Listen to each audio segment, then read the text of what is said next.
Welcome to another edition of Ryco Workshop Heroes. I'm Luke Oxley and today we're at Promaz here in Melbourne, one of Australia's premier Rotary workshops. Let's head inside and take a look.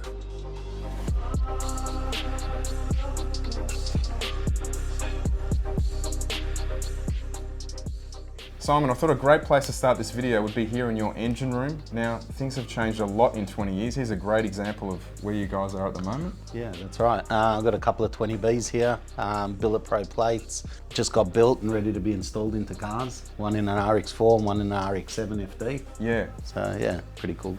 Now, ironically, probably you're most well known for back in the day of having one of the first people who had a 20B, three-rotor. Well, we were the first in a street car in Victoria. And there was only two in Australia, street cars, mine and an RX-3. Well-known RX-4 with the plates 20B. Yep. You've still got that car? Yeah, I still got it.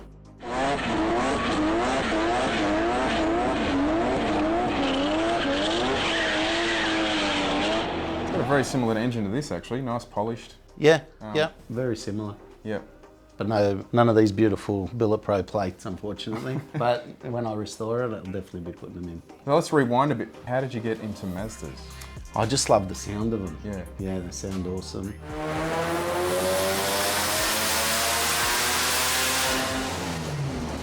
Not everyone back then liked it, the sound. They blocked their ears and now you hear V8s, they sound like Rotaries, Bridgeports. Yeah. The V8s sitting there going, pop, pop, pop, pop, pop.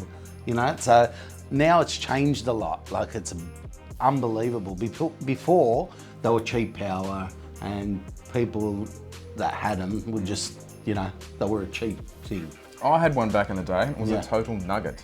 But just to have that thing now is not a cheap car. Nah. But in a way, it's sort of good. It's come full circle. Like the technology is so much better than what we had 25 years ago. Yeah, it is. I mean, obviously a lot of people follow V8 scene, so they pour money into the V8 scene, which makes more products for the V8 scene.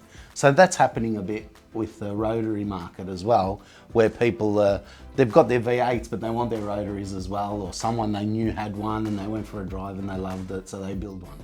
And the more and more people enjoy them, the busier we get, the more we can develop products to put onto the market. Yeah, and you guys do everything from what's standard rebuild cars all the way to, you know, you've got a 6-second race car yourself. Yeah, that's right. And everything in between. Yep. So stock is from 10As to, you know, even the Cosmo L10B. Yeah, from that to all the way to 6-second cars. Yeah. So I would have to think your most common package is still the 13B engine, Simon, but what, you know, astounds me is these cars and engines, some of them are like 50 years old. Yeah. Like how do you go about keeping these things alive and running? So mostly we can still get a lot of Mazda parts, which is good, except for the real old stuff. So then we use the modern rotor housings, you know, and we just make things happen. You know, so you can't buy 12A rotor housings anymore. Yeah. So we get 13B ones, we machine them down, put O-ring grooves in them, we put the 12A logo in them, and we've got 12A housings now. Okay.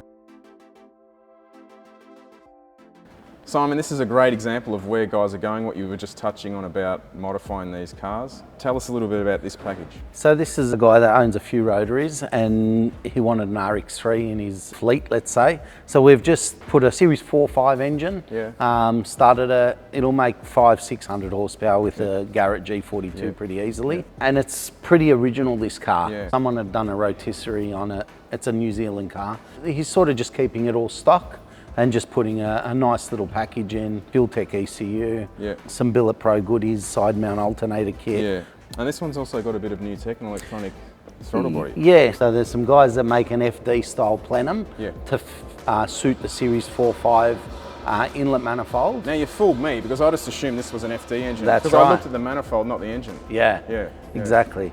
And you know what, believe it or not, the low down torque of a Series 5 engine compared to an FD and a Cosmo is a lot more responsive. Yes. But just the top end, and you're not going to need top end for a street car. As a road car, this is probably better suited.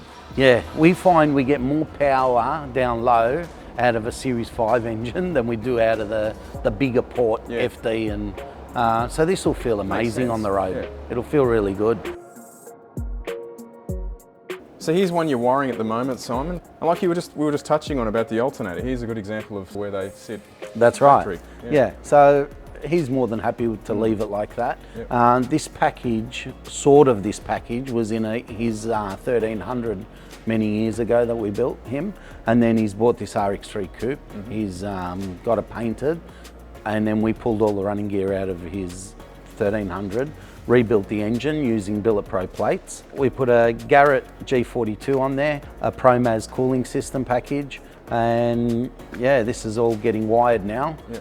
I noticed like a lot of your cars, you're running the Ryco Syntec filter. Yeah, so with filters, I mean, they're all paper filters that you get. And now we've got E85, some people run methanol injection, so that gets into the oil. And then what filters it? Still paper, breaks down. Yeah, so true. with the Syntec filter, we know reliably that's not going to break down. Yeah, yeah. Very good looking filter too. They're beautiful. Black, satin black, stealth, they're nice. And we put it on all our street cars because they're E85, 90% of the cars are E85 these days. And a lot of these cars, they're not driven every day. No. So The amount of E85 that gets into the oil, and then that's going through the filter, you just can't rely on a paper filter to do that. I've been a mechanic for over 30 years, and I've been using Ryco since day one. It's designed in Australia. They're here in Melbourne. yeah, And Australian-owned company. Yeah, so. Australian-owned company. Yep. Another RX3 in the shop, Simon. This is a bit of a burger with the lot, isn't it? Really? Yeah. Yeah. This has got a 20B in it. Another Garrett G42 turbo. Our Promaz cooling package. It's got a very different 8 HP transmission in that we put in about 8 months ago, and the customer's been loving it. It just drives amazing. Used to have a 2-speed power glide in it. Yeah. So That's a big change. Big change. I didn't even like driving it with a 2-speed in it. And then when he said, we'll go 3-speed, I said, let's try the 8 HP. Yeah. No one's done in Australia, but we see a lot getting done overseas. To put it behind a 20B, we're putting them behind 13Bs as well. And they're just amazing transmission because they're full electronically controlled. So yeah, I think that's going to be the new thing moving forward in the future. And it's the same thing. I mean, yeah, if you keep dealing with the old Turbo 400s, there's only a certain amount of things you can do with them. And this just makes it pleasurable. And also you can put a clutch pedal, you can sequentially shift it, so it feels like a manual. We haven't done that to this one, but we've done a 13B and it just feels awesome. That's strange, you're putting a clutch basically in an automatic. Yeah. Well, as you get older, you know, the more drivable you make your car, the more you drive it. Yeah. That's true. Yeah. Yeah. So this guy's got a lot of modern cars as well. He likes that old school, but he just likes to drive it and be comfortable in it. He doesn't want that wildness about the car, which it is wild anyway. When you put your foot down, it is. But It's if got you plenty don't, of power. it's smooth as. Yeah. So Promaz does a lot more than just engines and cars. You guys you do dyno tuning, you'll do race setup, you do pretty much everything and anything, yeah? Yeah, basically. I mean, from fitting a sequential gearbox to balancing all in-house. We machine all our plates in-house.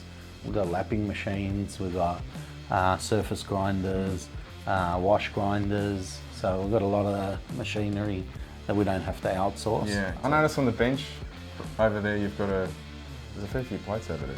Yeah, we're just getting a 6-rotor together now for Japan. Yeah. You'll see that everywhere. It's not going to be a road car, so mainly drifting and some hill climb stuff, I would say. Simon, I appreciate you showing us around your workshop. I know you've been operating for over 20 years. Yeah, 25 years this year. Yeah, wow. Yeah. Well, it's fair to say that we'll be here for your 30th. So Yeah. Congratulations on Thank running you. such a successful long-term premier Rotary workshop in Australia. Thank you very much. Thanks for Ryco, Fullboost, and our team. Our team is wonderful, and that's what makes it, you know.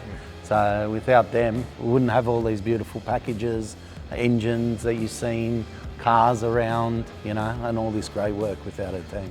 So the team is a big part of it.